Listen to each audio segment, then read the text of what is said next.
Hello everyone, welcome back to study law with Nikita. आज हम बात करने वाले हैं भारतीय न्याय संहिता के सेक्शन 6 से लगाकर सेक्शन 10 के बारे में। ये जो सेक्शन है ये पनिशमेंट की कैलकुलेशन और लिमिट से रिलेटेड है। चलो डिटेल में डिस्कस करते हैं सेक्शन 6 को। First, section 6, fractions of term of punishment. Fraction of term of punishment. In calculating fractions of term of punishment, imprisonment for life shall be reckoned as equivalent to imprisonment for 20 years unless otherwise provided. Simple layman language में समझे, जब लोग कहता है half punishment या 2/3 punishment अगर आपको सर्व करने का बोलता है कोर्ट, तो जो पनिशमेंट है, अगर पनिशमेंट लाइफ इम्प्रिजनमेंट है तो उसको कैलकुलेट कैसे करेंगे, तो वो कैलकुलेशन के लिए जो लाइफ इम्प्रिजनमेंट है उसको 20 ईयर्स माना जाएगा।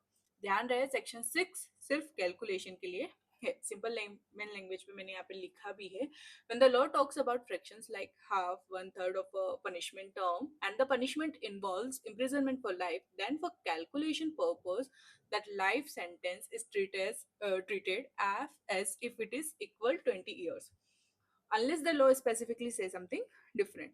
तो जो मैंने पहले ही लेमन लैंग्वेज में आपको समझा दिया है कि जब लॉ जो है हाफ पनिशमेंट या 1/3 या 2/3 पनिशमेंट की बात करता है, सर्व करने का ऑर्डर देता है, और जो मेन ऑफेंस की जो पनिशमेंट है अगर वो लाइफ इम्प्रिजनमेंट है, अब लाइफ इम्प्रिजनमेंट को आप कैलकुलेट नहीं कर सकते क्योंकि लाइफ इम्प्रिजनमेंट का जो टाइम पीरियड है वो अनसर्टेन है।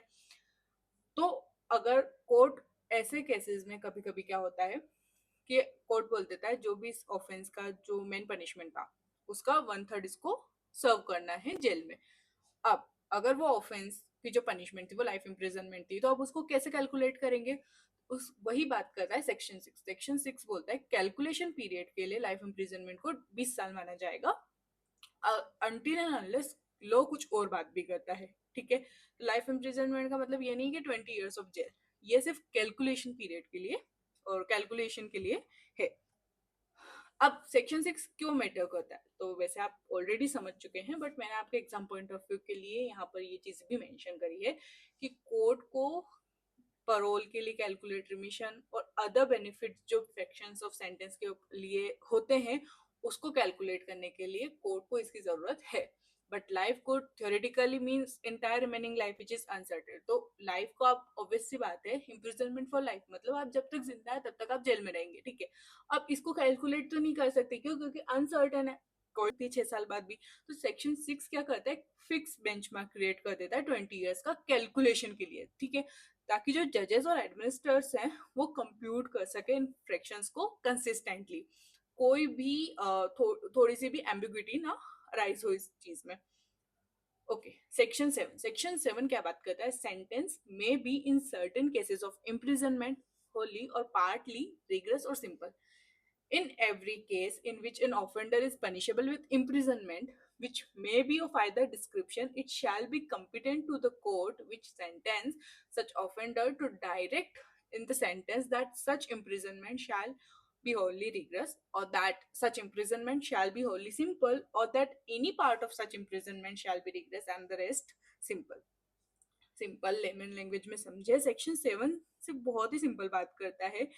अगर जेल की पनिशमेंट दी जा रही है तो कोर्ट डिसाइड करेगा या तो उस पर्सन को रिग्रेस इम्प्रिजनमेंट मतलब कि हार्ड वर्क वाली जेल के वर्क दिए जाएंगे, या फिर सिंपल इम्प्रिजनमेंट मतलब वो नॉर्मल जेल में रहेगा। ठीक है, या फिर दोनों मिक्स मतलब partly regress and partly simple. ठीक है, सेक्शन 7 का एग्जाम्पल सिंपल मीनिंग में यहाँ पे मैंने लिखा है कि अगर जेल पनिशमेंट देनी है तो कोर्ट डिसाइड करेगा कि उसको किस टाइप की जेल देनी है। रिग्रेस इम्प्रिजनमेंट मतलब उसको हार्ड वर्क भी करवाना है जेल के अंदर, या फिर सिंपल इम्प्रिजनमेंट मतलब उसको सिर्फ जेल के अंदर रखना है, या फिर पार्टली रिग्रेस देनी है और पार्टली सिंपल देनी है। एग्जाम्पल के थ्रू समझते हैं, यहाँ पे मैंने चार्ट दिया है। Court type of punishment decide करता है, रिग्रेस, सिंपल एंड मिक्स्ड। ये रहा एग्जाम्पल। तो कोर्ट ने पर्सन को 6 साल की सजा दी। कोर्ट या तो 6 साल की रिग्रेस इम्प्रिजनमेंट दे सकता है, या फिर 6 साल के सिंपल इम्प्रिजनमेंट दे सकता है, या फिर 3 साल उसको रिग्रेस प्लस 3 साल उसको सिंपल दे सकता है। तो यहाँ पे मिक्स वाला, तो इसके पास 3 ऑप्शन है कोर्ट के पास, तो कोर्ट डिसाइड कर सकता है सेक्शन 7 के अंदर। Okay, section 8, amount of fine, liability in default of payment of fine eight extra. Section 8 की मैंने यहाँ पे डायरेक्ट लैंग्वेज को नहीं लिखा है, बट जो भी मेन पॉइंट्स वो डायरेक्ट कवर करती है मैंने यहाँ पे राइट डाउन कर दिया है। तो स्टार्ट करते हैं। If no fine amount is mention, fine is unlimited but not excessive. अगर पनिशमेंट के अंदर फाइन अमाउंट मेंशन नहीं है, तो कोर्ट जो है अनलिमिटेड फाइन लगा सकती है, बट वो एक्सेसिव नहीं होना चाहिए। वो उनको अप्रोप्रिएट जो लगेगा वो उस पर इम्पोज कर देगी। If fine is not paid, court can order imprisonment. अगर द पर्सन जिसके ऊपर फाइन लगाया गया था उसने फाइन ही नहीं पे करा, तो कोर्ट जो है उसको इम्प्रिजनमेंट मतलब जेल भेज सकती है, ठीक है। डिफॉल्ट इम्प्रिजनमेंट, डिफॉल्ट इम्प्रिजनमेंट कब अराइज होता है, जब उसने फाइन नहीं पे किया है, ठीक है। तो 1/4 ऑफ द मैक्सिमम इम्प्रिजनमेंट। अगर जो ऑफेंस था, कोर्ट ने क्या ऑर्डर करा कि तुम फाइन पे करो, चले जाओ, free, you are free to go. अब उसने उसमें डिफॉल्ट करा, तो जो पनिशमेंट थी उसकी 1/4 मैक्सिमम उसको इम्प्रिजनमेंट मिल जाएगा। If offence punishable with only fine, default jail is simple. अगर जो पनिशमेंट थी ऑफेंस की वो फाइन ही थी, उसमें जेल का कोई भी मेंशन नहीं था, तो जो जेल में उसको डिफॉल्ट जेल में भेजा जाएगा, मतलब उसको डिफॉल्ट करने पर जेल में भेजा जाएगा, वहां पर उसको सिंपल इम्प्रिजनमेंट ही मिलेगी, रिग्रेस नहीं मिलेगी। Fine can be recovered with in 6 year, तो 6 साल के अंदर फाइन कभी भी रिकवर हो सकता है। Death does not cancel fine liability. अगर जो पर्सन के ऊपर फाइन इम्पोज करा गया था, अगर उसकी डेथ हो जाती है तो उसकी फाइन की जो लाइबिलिटीज है उसको कैंसिल नहीं करती है। चार्ट के थ्रू समझते हैं। Offence, fine. ऑफेंस था, कमिट करा उसने, कोर्ट ने कन्विक्ट करा, उसके ऊपर फाइन इम्पोज करा, उसको इम्प्रिजनमेंट नहीं दी।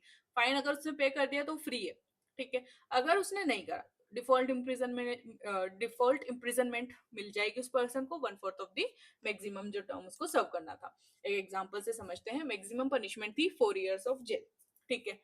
फाइन, कोर्ट ने बोला कि तुम तो 20,000 रुपए दो, जाओ, ठीक है। अब उस पर्सन ने क्या करा, उसमें डिफॉल्ट कर दिया। इफ फाइन नॉट पेड, तो मैक्सिमम उसको 1/4 मिलेगी। 1/4 ऑफ दी 4 ईयर का क्या होगा, 1 साल। अगर उसने फाइन पे कर दिया तो जेल तो ऑब्वियसली बात है, जेल तो स्टॉप हो जाएगी, जेल मिलेगी नहीं उसको। बट अगर उसने डिफॉल्ट करा तो 1 साल उसको जेल में सर्व करना पड़ेगा। बट स्टार्ट करते हैं section 9, limit of punishment of offence made up of several offences. Where anything which is an offense is made up of parts, any of which parts is itself an offense, the offender shall not be punished with the punishment of more than one of such his offenses. Section 9 का simple meaning में समझते हैं। If one act has many parts and each part looks like an offense, punish only once, not again and again. एक बार अच्छे से go through करते हैं simple meaning में। सेक्शन 9 क्या बोलता है, अगर एक ही इंसिडेंट में मल्टीपल पार्ट्स है और हर पार्ट अलग ऑफेंस जैसा लग रहा है, तो एक ही पनिशमेंट मिलेगी, बार बार उस पर्सन को पनिश नहीं किया जाएगा, ठीक है। एक फ्लो चार्ट के थ्रू समझेंगे। एक इंसिडेंट है, उसने बहुत सारे एक्ट करे थे, बहुत सारे एक्ट को मिलके एक ही इंसिडेंट हुआ, तो उसको एक ही बार पनिश करा जाएगा। ऐसा नहीं कि सारे एक्ट्स के लिए उसको अलग अलग पनिश किया जाएगा। सेक्शन 9 से इतना ही बोलता है। अब देखते हैं section 10, punishment of person guilty of one of several offences, judgment stating that it is doubtful of which. where judgment is given that a person is guilty of one of several offences, but it is doubtful of which the offender shall be punished for the offense for which the lowest punishment is provided. Simple layman language में समझते हैं। Court knows person is guilty but not sure which offense exactly, so court give lowest punishment.